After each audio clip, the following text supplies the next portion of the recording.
तो जी हाँ देवी और सज्जनों, आ चुका है एक ऐसा फ्यूल जिसको आप अपनी गाड़ी में डालो और फिर से वो फ्यूल रिसाइकिल होकर आपकी गाड़ी में इस्तेमाल हो सके। ये अपने आप में एक कमाल की रिसर्च है जो बहुत सारी कंपनीज और साथ ही साथ रिसर्च ऑर्गेनाइजेशंस करने में लगी हुई है। आज की इस वीडियो में हम लोग बात करेंगे कि कब तक ये वाला फ्यूल मार्केट में आने वाला है और इसी के साथ साथ अगर इस तरीके का कोई फ्यूल आ गया तो उसका हमारे एनवायरमेंट पे क्या इंपैक्ट पड़ेगा, और लास्ट और फाइनल बर्निंग क्वेश्चन के इस तरीके का अगर कोई फ्यूल आ गया तो क्या ईवी की छुट्टी हो जाएगी। और उसी के साथ साथ हम लोग बात करेंगे कि आखिर ये वाला फ्यूल बनता कैसे है और क्या ये हमारी रेगुलर पेट्रोल और डीजल कार्स में चल पाएगा। तो आज की सुपर इंटरेस्टिंग वीडियो को शुरू करते हैं, मगर उससे पहले अगर आपने अभी तक हमारे इस चैनल को सब्सक्राइब नहीं करा है, जो कि मैं जानता हूं कि आप वीडियो देखते हो सब्सक्राइब नहीं करते हो, तो अभी के अभी सब्सक्राइब कर लो। फिर हम शुरू करते हैं ये वाली वीडियो। तो ये वाला फ्यूल जिन व्हीकल्स में डलेगा उनको बोला जाता है आईसीई व्हीकल्स, जिसको हम आसान भाषा में बोलते हैं इंटरनल कंबशन इंजन।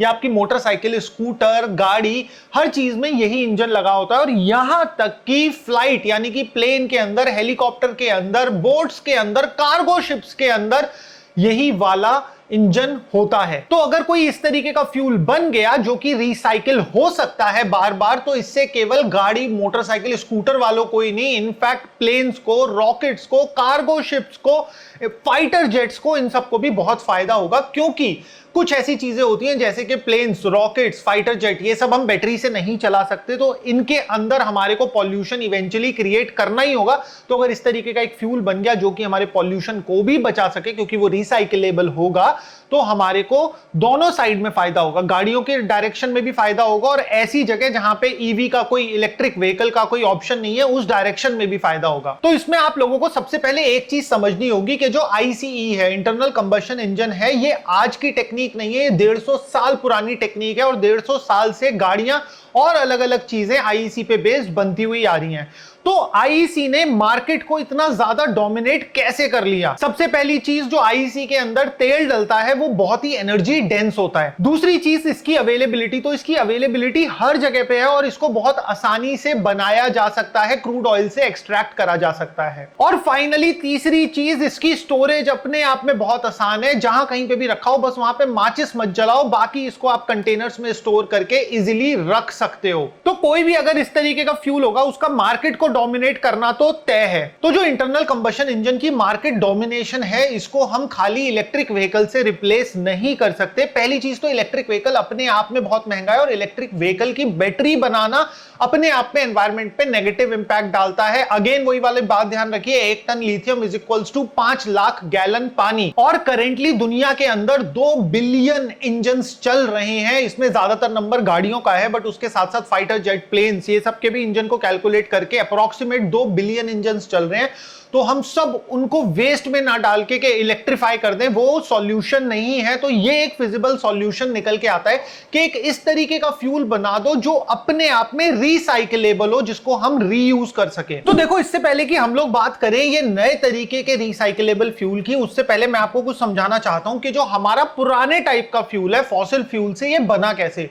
तो जो हमारे एटमॉस्फेयर में कार्बन था वो हाई प्रेशर के अंदर जमीन के नीचे काफी करोड़ों सालों तक पड़ा रहा और उसने रिएक्ट करा हाइड्रोजन के साथ में, तो उससे बना हाइड्रोकार्बन। तो जो आज के हमारे पेट्रोल, डीजल ये सब है, ये सब एक हाइड्रोकार्बन्स है, मतलब इनमें कार्बन भी है और हाइड्रोजन भी है। तो जो इनका रिएक्शन होता है वो कुछ इस तरीके से होता है कि आपका हाइड्रोकार्बन है वो ऑक्सीजन के साथ में, हमें सबको पता होगा कि कभी भी हम किसी चीज में आग लगाएंगे तो ऑक्सीजन का होना बहुत जरूरी है।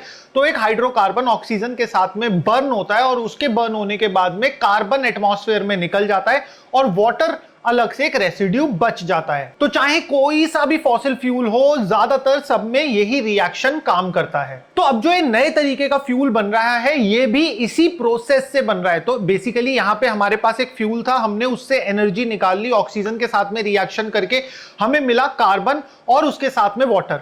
अब ये नए तरीके के फ्यूल में क्या अलग हो रहा है कि इसको लैब के अंदर बनाया जा रहा है। अब इसके अंदर अब हमें फिर से फ्यूल बनाना है अगर, तो हमें क्या क्या चीजें चाहिए? हमें चाहिए वो कार्बन जो निकला था, तो पहली चीज वो कार्बन, और उसी के साथ साथ हमें चाहिए हाइड्रोजन, तभी तो हम हाइड्रोकार्बन्स बना पाएंगे। तो ये वाला प्रोसेस की हिस्ट्री जाती है 1925 में, जब इस तरीके के रिएक्शंस को स्टार्ट करा गया था सिंथेटिक फ्यूल बनाने के लिए। तो 1925 से आज की डेट में तकरीबन 100 साल हो गए। क्या प्रोग्रेस है और हम अभी कहां स्टैंड करते हैं? तो यहां पे देखो, समझने वाली बात क्या है कि किसी एक लिक्विड से आपने उसकी एनर्जी निकाल ली है, तो आपको उसको वापस एनर्जी डालनी भी होगी, उसको वापस एनर्जी आपको देनी भी होगी, उसको चार्ज करना भी होगा। तो जब हमने कार्बन ले लिया, अब ये कार्बन कहां से आ रहा है? Carbon most of the cases में एटमॉस्फेयर से ही कैप्चर करा जा रहा है। अब क्या हो रहा है बेसिकली कि कई जगह पे कार्बन कैप्चरिंग प्लांट्स हैं जहां से कार्बन कैप्चर करा जा रहा है। जो हमारे हवा में कार्बन डाइऑक्साइड प्रेजेंट है उसी को हम पकड़ रहे हैं। तो उस कार्बन डाइऑक्साइड को पकड़ के इलेक्ट्रोलिसिस की मदद से उससे हाइड्रोकार्बन्स बनाए जा रहे हैं। तो अब हम जो ये लिक्विड बना रहे हैं, इसको हम एनर्जी किस तरीके से दे रहे हैं? हम इसको एनर्जी दे रहे हैं इलेक्ट्रिसिटी की फॉर्म में, जो कि इलेक्ट्रोलाइसिस करके हम इसमें एनर्जी डाल रहे हैं। तो अब एक और सवाल खड़ा होता है कि ये फिर ग्रीन फ्यूल कैसे है, क्योंकि ये भी तो हाइड्रोकार्बन ही है, ये भी कार्बन एटमॉस्फेयर में छोड़ेगा और उसी के साथ साथ हम इसे एनर्जी अलग से दे रहे हैं। तो पहली चीज यहां पे आती है कि जो हम इसे एनर्जी दे रहे हैं वो हम इसको दे रहे हैं रिन्यूएबल फॉर्म में एनर्जी। मतलब अगर सोलर से जो इलेक्ट्रिसिटी प्रोड्यूस हुई है, विंड से प्रोड्यूस हुई है, उसी से ये फ्यूल बनाए जा रहे हैं। और उसी के साथ साथ जो कार्बन इसमें यूज हो रहा है वो हम एटमॉस्फेयर से पकड़ रहे हैं। जब हम फॉसिल फ्यूल लेते हैं, हमने खुदाई करके निकाला, तो वो हम अपने एटमॉस्फेयर में एक नया कार्बन ला रहे हैं। बट यहां पे क्या हो रहा है कि जो ऑलरेडी एग्जिस्टिंग एटमॉस्फेयर में कार्बन है उसी को पकड़ के हम फ्यूल बना दे रहे हैं। तो जो सबसे कॉमन टाइप का कार्बन हाइड्रोजन इलेक्ट्रोलिसिस प्रोसेस से फ्यूल बनता है वो होता है मेथनॉल। तो अगर इस तरीके का फ्यूल बन ही सकता है जो कि एनवायरनमेंट के लिए भी अच्छा है, तो हम अब तक सोच क्या रहे थे, अब तक हमने इस चीज पे और काम क्यों नहीं करा? तो इसके पीछे का रीजन है कॉस्टिंग और एफिशिएंसी। तो इस फ्यूल को बनाने में जितनी एनर्जी लग जाती है, ये वाला फ्यूल उतना ज्यादा एनर्जी डेंस अपने आप में नहीं होता। तो यहां पे क्या होता है, हमारे को एनर्जी का नेट लॉस होता है इस तरीके का फ्यूल बनाने में। मतलब ये फ्यूल एनर्जी तो ज्यादा लेगा बट उससे इस फ्यूल का आउटपुट कम होगा। तो ऐसा फ्यूल बनाने का कोई फायदा ही नहीं है। तो अब आप में से बहुत सारे लोग सोच रहे होंगे, यार जब इस चीज का कोई फायदा ही नहीं है, 100 साल पुरानी रिसर्च है, तो हमें वीडियो बना के क्यों बोर कर रहा है? तो मैं आपको बोर नहीं कर रहा हूं। अभी में एक बहुत इंपॉर्टेंट पॉइंट बाकी है, क्योंकि इसी ई फ्यूल को बनाने की दौड़ में दुनिया भर की बहुत सारी कंपनीज आ गई हैं और एक ऐसी कंपनी है जिसने खास करके मेरा ध्यान उसकी रिसर्च की तरफ खींचा। वैसे एक यही कंपनी नहीं, बहुत सारी और कंपनी है, जैसे हाईली इनोवेटिव फ्यूल, ये चिले की कंपनी है और इसको 75 मिलियन यूएसडी की फंडिंग दी है पोर्शे ने। तो जब पोर्शे जैसी कंपनी जो कि वेल एस्टैब्लिश्ड ब्रांड है, जब ये किसी चीज में पैसा डाल रहा है तो वो पैसा बर्बादी के लिए तो डाल नहीं रहा। ऑफ कोर्स उनको कुछ इसमें पॉजिटिव प्रोस्पेक्ट्स दिखे होंगे तभी वो डाल रहे हैं। तो जिस कंपनी ने खास करके मेरा ध्यान खींचा अपनी रिसर्च की तरफ, उसका नाम है प्रोमेथियस। ये वाली कंपनी फ्यूल फॉर्जेस बना रही है और ये फ्यूल फॉर्जेस बना रही है शिपिंग कंटेनर्स में, जो कि पोर्टेबल हो जाएंगे, इन्हें कहीं पे भी ले जाया जा सकता है। और इसके बाद में ये वाली कंपनी दूसरी इनोवेटिव चीज क्या कर रही है, ये कार्बन डाइऑक्साइड एटमॉस्फेयर से ले रही है और उसको पानी में डिसॉल्व कर रही है। तो जनरली होता क्या है कि जब हम CO2 को पानी में डिसॉल्व कर देते हैं तो कार्बोनिक एसिड बन जाता है। तो ये भी कुछ इसी तरीके का सॉल्यूशन बना रहे होंगे, मगर इसके बाद में इलेक्ट्रोलिसिस करके उस CO2 को रिड्यूस कर दे रहे हैं एक पर्टिकुलर फॉर्म ऑफ एल्कोहल में।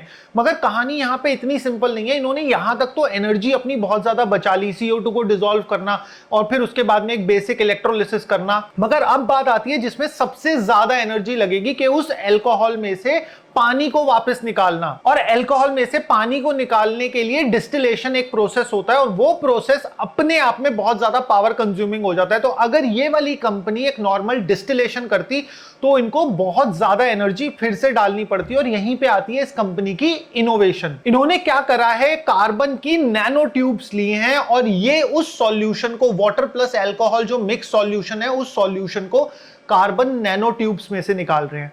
तो कार्बन नैनो ट्यूब्स क्या कर रही हैं, पानी को तो रोक ले रही हैं और एल्कोहल मॉलिक्यूल्स को अपने अंदर से पास होने दे रही हैं। और इसी की वजह से इस कंपनी का जो फ्यूल है वो बहुत ही सस्ते रेट्स पे अवेलेबल, और इनफैक्ट इन्होंने ब्रिटिश एयरवेज के साथ में कॉन्ट्रैक्ट भी साइन करा है कि जब इनका पहला प्रोटोटाइप प्लांट जो फ्यूल बनाएगा, बहुत सारे गैलन्स हैं, गैलन्स एक्यूरेट नंबर नहीं पता, तो वो ये ब्रिटिश एयरवेज को बेचेंगे मार्केट प्राइस से 1 सेंट कम रेट पे। तो इस वाली वीडियो में तो हमने मेजरली बात करी ई फ्यूल इनोवेशन जो कि बाहर गांव बाहर देश में चल रहा है, बट मैंने ई फ्यूल पे एक और वीडियो बनाया था आज से कुछ दिन पहले जिसमें हमारा प्राइम फोकस था इंडिया पे, कि इंडिया इस ई फ्यूल की लड़ाई में कहां पर है, और इंडिया में तो काफी सारी जगह पे ई फ्यूल चल भी रहा है। तो वो ई फ्यूल कैसे बन रहा है, अगर आपने वाली वीडियो अभी तक नहीं देखी है हमारी, तो देखते क्यों नहीं हो, अभी के अभी देखो, देखो इस साइड आ रही होगी, अभी के अभी क्लिक करो और ये वाली वीडियो भी एंजॉय करो।